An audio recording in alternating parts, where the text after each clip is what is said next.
मुरगांव चिखलेचे उपजिल्लो इस्पितळ खाजगी करतलेच अशें गोंय राज्याचो पंचायत मंत्री दाबोळेचो आमदार माविन गुदिन्होन स्पश्ट केला।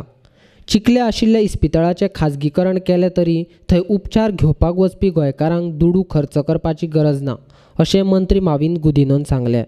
हे हॉस्पिटल मॉडर्न हॉस्पिटल कशें चलपाक जाय, सगल्यो सवलत्यो लोकांक मेळपाक जाय आनी आज सरकार सगल्यो सवलत्यो दिवपाक मेळना म्हणून तुमी चोयला GMCनूय थोडे वस्तू प्रायवेटायज केल्ल्यो आसात। पूण हेजो अर्थ हे न्ही तेजे कॉस्ट गव्हर्मेंट चडशे कॉस्ट गव्हर्मेंट बेर करता। हांगाय प्रायवेट थोड्यो स्पेशलायज सर्विसीस केल्यार प्रायवेट हॉस्पिटलां मातशें कोणाक पयशे दिवपाक पडपाक ना।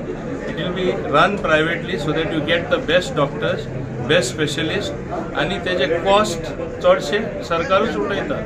हे भाशेन तें मॉडेल आमकां तरी एक्सप्लेन केल्लें आसा।